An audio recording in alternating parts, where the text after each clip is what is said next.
Everyone, welcome back. Today we're going to be taking a look at a interesting emergency light. This is probably my favorite emergency light. So this would be my number 2 favorite emergency light ever, because my favorite emergency light, of course, is a generator and automatic transfer switch. But as far as battery powered self-contained emergency lights, this one's probably my favorite one. And this type of emergency light in general is my favorite one. What makes this one special is it's a self-diagnostic emergency light. If you look on the side of the emergency light, you can see there is a much bigger light-up LED panel on the side that displays a lot more information than your typical emergency light. You have a button at the bottom of the panel, just like any other emergency light, a test button, but you also have more lights than your typical just AC light. Sometimes you see a charge light on nicer emergency lights, but lots of them just have an AC light. You have many red lights above, which the 4 top ones all mean 2 different things. If you press the test button and put it on test, one of the 4 lights will illuminate, showing how long you've put it on test for. You can test the light for 1 minute, 5 minutes, 10 minutes, or 20 minutes. However, they can also show a trouble condition. You can see that they can show battery failure, battery disconnect, charger failure, lamp failure, and then there's a general service alarm trouble. This emergency light also contains a piezo inside to help draw attention to a trouble easier than a LED light would. Much like how if you get a trouble on the fire alarm system, not only you get an LED trouble indicator, however, you also get a piezo to help draw attention to let you know of a trouble. Some of you may have also seen my outdoor emergency light that I have installed on the front of the garage. This emergency light is also self-diagnostic. You do it a little bit differently, as it only has a green and a red light, so that red light can flash in various ways to indicate what the trouble is. And there is a trouble code indicator light schedule that you can look at. I have one of them saved on my phone, which shows however many blinks what trouble there is, which shows by how many blinks the LED does what the trouble is, whether that's battery low, battery disconnect, charger failure, lamp failure, pretty much everything that we saw on that other one. This one also has a piezo, which the piezo in this one can be connected or disconnected. You can choose whether you want it or not, which I have a video showing how you turn that on, because I do like having the piezo turned on to help draw attention to an issue, as the little red light on the front is quite difficult to see, so a piezo could draw attention much easier than that little light could. Back to our indoor emergency light that we are looking at today. The brand on this one is Ready-Lite. I'm not sure if there are any other brands that make this same product. I know Ready-Lite, Lumicell, Emergi-Lite. There may be some other ones, but those are the big 3 I can think of. Ready-Lite, Lumicell, and Emergi-Lite all sell very similar products, kind of just rebranding the same product. They're all very prominent Canadian emergency lighting brands that have all been around for many years and all kind of make the same product. The model on this one is shown on the top right here. So if you want to take a look at that, you feel free to pause the video. So some of the specs of this one is it's a 12-volt output emergency light at 44 watts, 30 minutes. So if you have any remote heads on this emergency light, they can be up to 44 watts. And if you load the thing up to maximum 12 volt, 44 watts, that would give you 30 minutes of runtime. And of course, this one currently doesn't have any remote heads on it. It probably is loaded up to maybe 6 watts, 6 or 8 watts. I'm guessing these are probably 3 or 4 watt LEDs. Maybe 5 watt, I know they do make them, but typically they're 3 or 4 watt. Some have 2 watts, though I haven't seen them in this style ever before in a 2 watt. So I'm thinking these are probably 3 or 4 watt each, so we're gonna have a total of 6 or 8 watts, which because that is much under the 44 watts, this will go for much longer than 30 minutes. We'll probably get 4, 5, 6 hours out of this one without powering any remote heads. That being said, I also did swap the battery in this one for a larger one than the ones that they typically come with, so hard to say what the maximum runtime really would be, but your max current draw stays the same at 44 watts. Before I open this up and show it inside, let's take a look at the function of it. We can go ahead and test it like an emergency light usually would be activated by power loss. And yes, it's plugged into by a cord. That is a very common thing in Canada, which I know surprises some people from other regions and countries, but that's how we often do it here.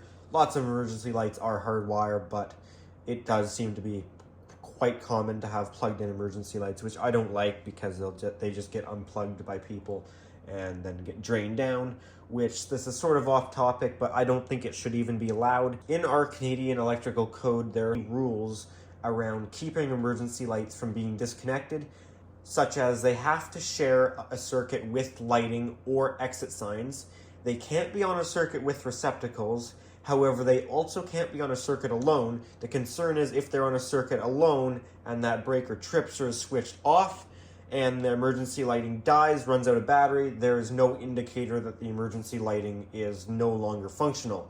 That's why they are required to be on either a lighting circuit or an exit lighting circuit, or both if you wanted, because if it's on a lighting circuit, it becomes much more obvious that that circuit is tripped. Same with exit lighting, as the exit signs are a more obvious thing. If they turn off and lose battery backup, it's much more obvious that it's lost power versus emergency lighting, which is expected to be off unless there's a power outage. Kind of the same as residential smoke alarms, where they can't be on their own circuit, they have to be on with a lighting circuit. At least that's how it is here in Canada, which I 100% agree with that code, and I think that is a great thing that that is in place because that's important. But to have all those rules, to then just be allowed to plug it into a receptacle, seems kind of ridiculous to me, but that's Canadian electrical code, lets us get away with it, so that's how it is. Anyways, I'll go ahead and unplug it. 3, 2, 1. There you can see both LED heads are illuminated.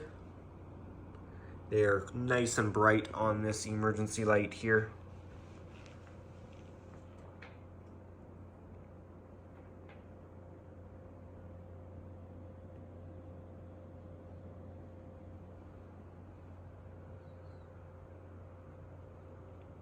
Going to turn the lights off to show you guys how bright it is.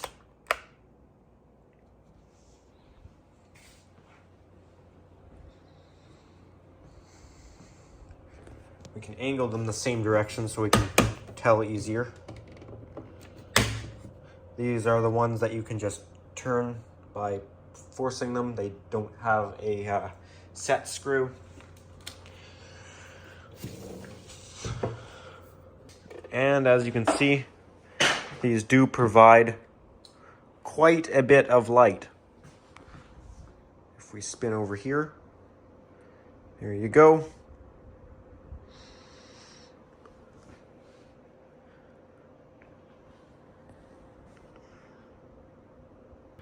I'll go ahead and turn it off so you can see the difference.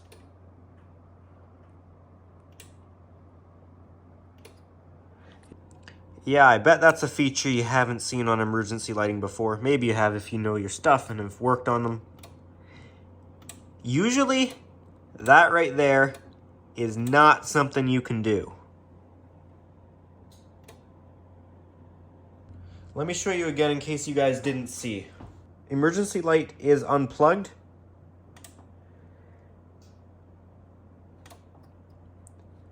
But that's right, I can turn it on and off with the test button.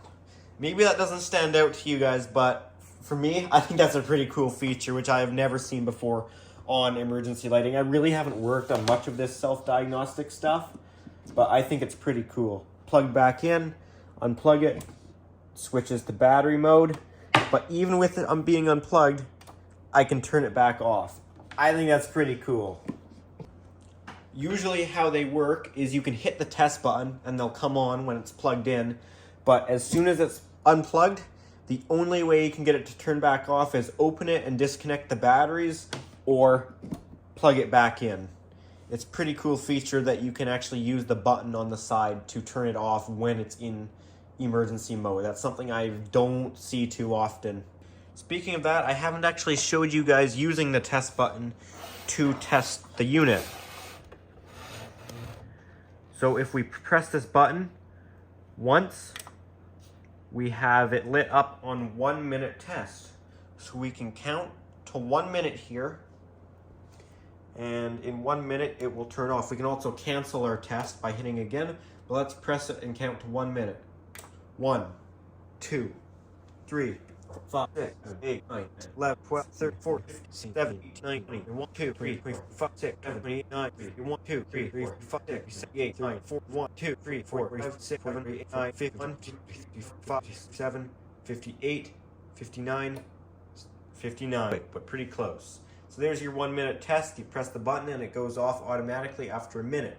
However, as you saw, there's also 5 minutes, 10 minutes, and 20 minutes. So let's see how you get there. So how do we get it to the other ones? Well, obviously you can't just press it again, because you press it once, comes on, press it again, cancels it. You have to hold it. So let's say I want to go to 10 minutes, kind of right in the middle. Press it, hold it, 10 minutes, let go. So there we're at 10 minutes, and I could let it go for 10 minutes. However, I don't really want to sit here that long. So I'm going to press it again, hold it if we wanted to go all the way to 20 minutes. Boom, let go, it'll test for 20 minutes. There's 5 minutes. I think you get the idea. Let's actually show some of those failure modes activate so we can see those in action and listen to the piezo. So let's flip this over and open it up.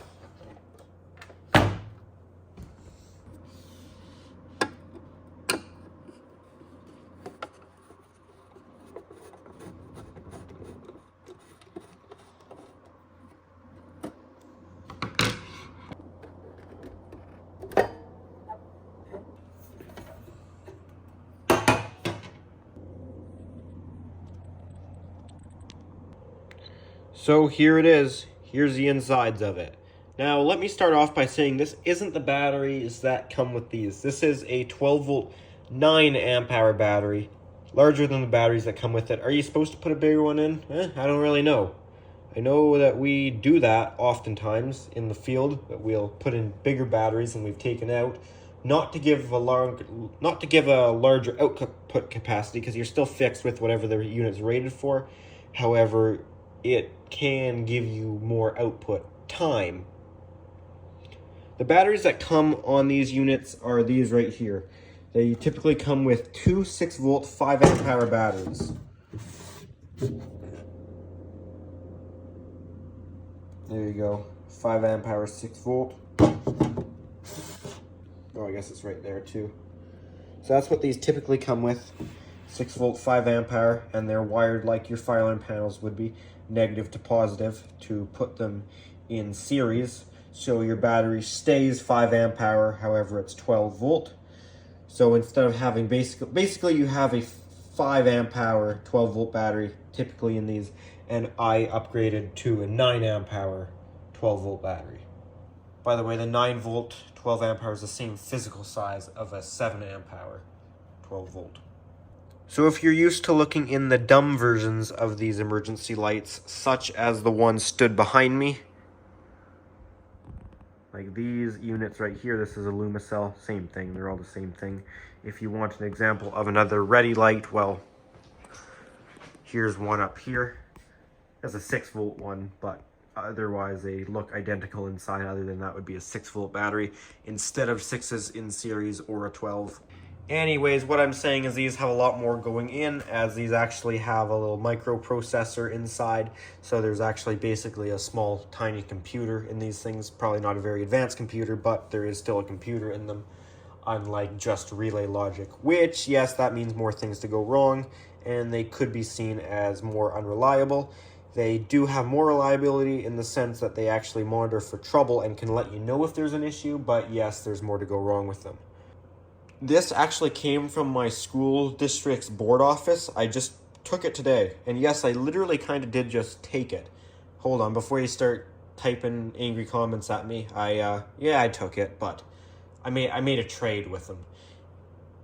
It was a fair trade, in my opinion, because they were getting fed up with the self-diagnostics constantly beeping, because what would happen is the power would go out, this thing would run out of battery backup, and when the power came back on, it would be beeping with battery faults, so the thing would just get unplugged and would kind of just make a worse situation overall because it was a pain. Electricians would get work orders to come by and just hit the silence button, because the test button on this does double as a silence button. Anyways, they were getting fed up to self-diagnostics, so what I did was I took a brand new emergency light from my collection. Can't remember what brand it was. It wasn't this exact style. It was more squared off version, but it was still LED, 12 volt, rated for a similar output. I think it was a little bit less actually, but it didn't matter. It was only doing 2 LED remote heads, one in the bathroom, one outside. And it's non-self-diagnostic, just a normal dumb one, won't beep at them. So I traded them for that. I would like to have the cool technologically advanced emergency light to make a video of, and they just want the normal non-annoyance of not having a self-diagnostic one. We have some self-diagnostics around one of our middle schools too. Just one actually upstairs. We got a work order once saying fire alarm panel beeping on the second floor. So as soon as I got that work order, I was like, that's the self-diagnostic emergency light. There is no fire alarm panel in the upstairs, but they just recognized that sound and thought it was the same thing, right? Because it kind of sounds the same. Speaking of that, let's hear what this sounds like. Let's make a trouble on it. Simple way to make a trouble is to pull the battery connection. So I will pull off one of the batteries, the battery negative.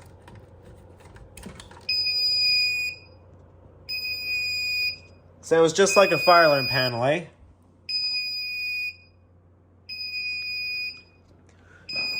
To give you a sound sample, it's a little quieter with the lid on.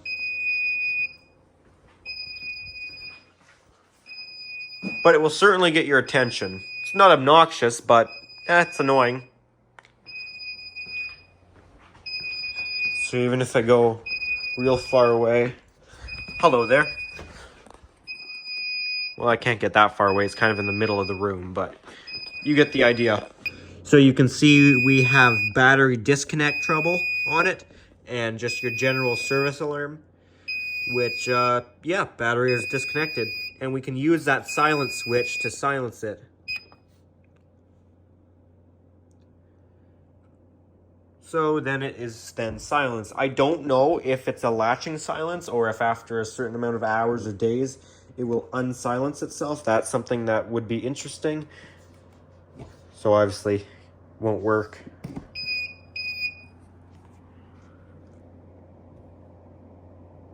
Wait for the trouble to come back. There you go.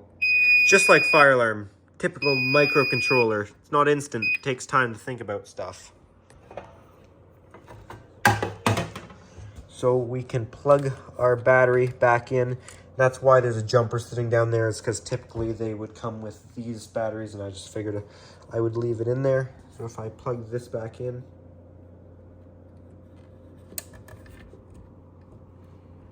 it seems to have self-testing itself now too, maybe. Not sure why it's doing that.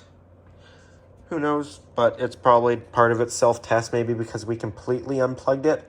So it completely lost power.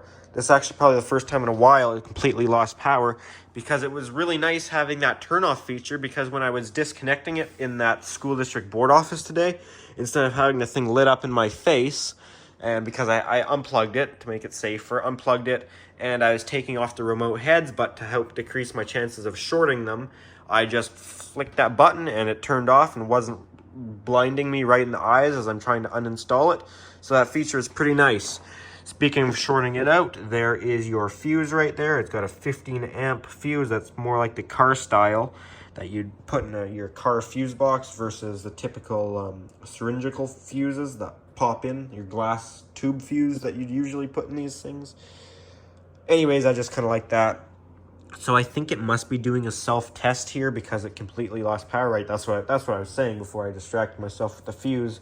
Is when I disconnected it, I didn't need to disconnect the battery, turn it off. I just flicked that button, took it home, and once I got it home, I plugged it back in.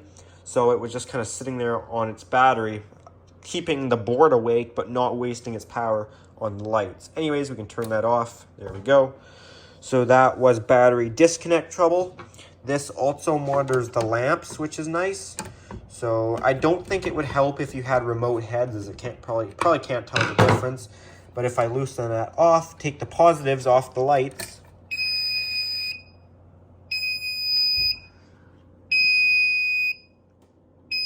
there we have service alarm. I'm not sure why lamp failure isn't coming up, because it is a lamp failure, I would have thought, but who knows. Off topic, but something interesting I thought I would point out, because I've noticed this on incandescent self-diagnostic emergency lights, is if you ever see incandescent or a halogen self-diagnostic emergency light, or not even self-diagnostic, some of them have more limited self-diagnostics where they'll just monitor the lamps. Anyways, some of them have some type of monitoring system, which you can tell is it's almost like fire alarm systems, how on the NACs and conventional panels that the zones use end-of-line resistors. They kind of do a same thing with the lamp. So if you ever walk up to an incandescent or a halogen emergency light and you can see that the bulbs are on very, very dimly, like they're not putting out any light, but you can see the little filament lit up orange, that's the emergency light running just the slightest bit of power through the lamps, so it can see that resistance of the lamp and know that the lamps are good. However, if that filament was broken, which would make the bulb not work, it would just be an open circuit, which it can see that just like how conventional fire alarm panels can, and NACs on any panel, and will notice that as a open circuit, that meaning lamp failure, so that then if it has a piezo, it can turn that piezo on or turn some sort of trouble light on depending on the emergency light unit. Just thought that was interesting, something interesting that I would share for anyone that hasn't noticed or doesn't know about that. So this is ready-lite's LDX series. Their LDX series is a very nice series of emergency lights that ready-lite offers. I think it's probably one of their nicest series of emergency lights. That might be all they sell anymore. Honestly, I'm not sure if they sell the non-self-diagnostic ones. That would be something I'd have to look into. Anyways, overall, I do like the self-diagnostic emergency lights. They do kind of cause us trouble, as we'll oftentimes get calls for them in the schools that they're beeping or that they are doing something unusual, unexpected. But half the time that's a good thing and they're doing their job. They're reporting an issue where a normal dumb emergency light wouldn't. You wouldn't know about it. So it can definitely be helpful when ideally you're supposed to be staying on top of emergency lighting, testing it every month, testing it every year for the 30 minutes.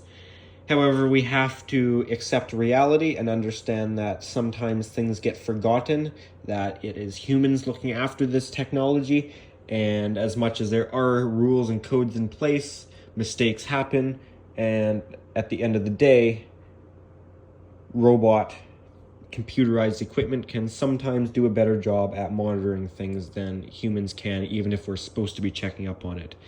So I do think that the self-diagnostic emergency lighting is a good idea, and that the piezo is pretty cool to have to help let you know.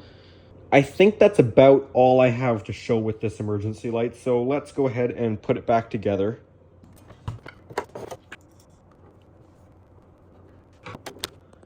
Anyways, guys, I think that's all I've got, so let me know what you guys think, and if you'd like to see any more of this emergency light or what I should do with it. Maybe I'll even put it up in here as my main emergency light. This is sort of my main emergency light behind me up there, so I could always swap that one out for this guy. So let me know what you guys think.